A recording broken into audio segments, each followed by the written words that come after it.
Hello, আসসালামু আলাইকুম। কেমন আছেন সবাই? আলহামদুলিল্লাহ আমি অনেক ভালো আছি। তো বন্ধুরা, আজকে গরুর মাংস দিয়ে পেঁপে দিয়ে রান্না করব। তো আজকে প্রেশার কুকারে রান্না করব। তো এর আগে আমি আরেকবার রান্না করছিলাম, যেহেতু নতুনই কিনেছি। তো জানি না এটার মধ্যে কয়টা সিটি দিলে পারফেক্ট রান্না হবে। তো আমি আনুমানিক 5টা সিটি দিয়ে গরুর মাংস রান্না করব। তো পুরো ভিডিওটির সাথে থাকুন, আশা করি সবার অনেক ভালো লাগবে। আর কয়টা সিটি দিলে পারফেক্ট মাংস রান্না করা হয় অবশ্যই আমাকে একটু কমেন্ট করে জানাবেন। তো এখানে আমি তেল, এলাচ, দারচিনি, তেজপাতা আর কিছু আস্ত জিরা দিয়ে দিলাম। তো দিয়ে ভালো করে এটাকে একটু ভাজা ভাজা করে তারপরে এখানে দিয়ে দিব পেঁয়াজ। তো পেঁয়াজ দিয়ে ভালো করে ভাজা ভাজা করে, যেহেতু একবারে মানে একটু মশলাটা কষিয়ে তারপরে রান্না করব, খেতে অনেক ভালো লাগবে। আর পেঁপে দিয়ে কিন্তু গরুর মাংস দিয়ে রান্না করলে খুবই মজা হয়, আলুর চেয়ে অনেক ভালো লাগে।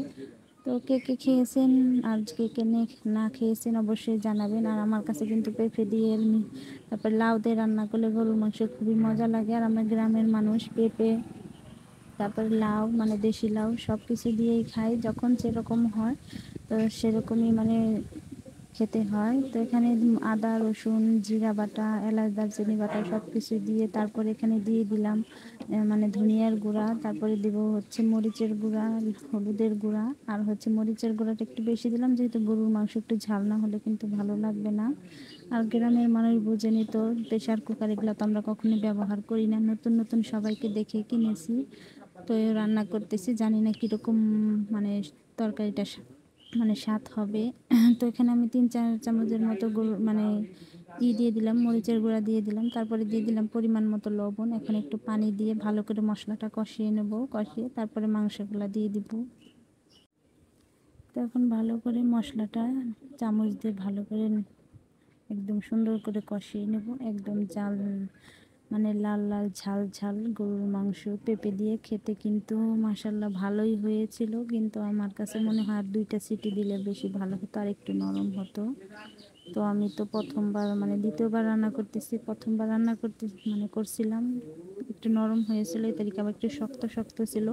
মানে যারা পারফেক্ট রাঁধুনি আছেন তারা অবশ্যই বলবেন কয়টা সিটি দিলে ভালো হয়। আমরা গ্রামের সাধারণ মানুষ এত শত বুঝি না, মানে আনুমানিকই রান্না করছি, তারপরে মোটামুটি ভালোই হয়েছিল। তারপরে এখানে দিয়ে দিলাম গরুর মাংস।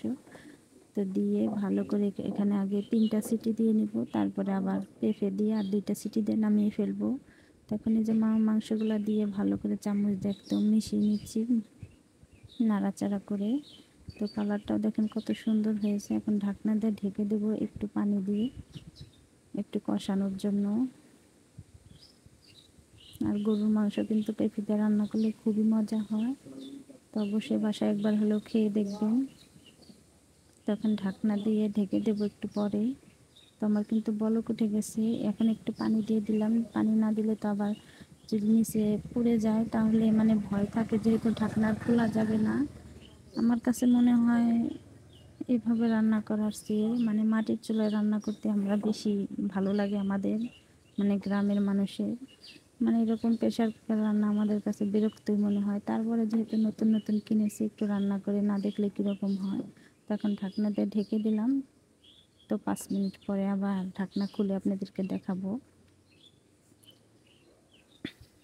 তো বন্ধুরা, এই যে ঢাকনা খুলে দেখেন কত সুন্দর হয়েছে। এখন আমি পেঁপেগুলো দিয়ে দেবো। তো বন্ধুরা, আজকের ভিডিওটি আপনাদের কাছে কীরকম লাগলো অবশ্যই কমেন্ট করে জানাবেন। যদি ভালো লাগে অবশ্যই লাইক, কমেন্ট, শেয়ার, ফলো করতে কিন্তু ভুলবেন না। এখন এই যে পেঁপেগুলো দিয়ে ভালো করে আবার মিশিয়ে নিচ্ছি মাংসের সাথে।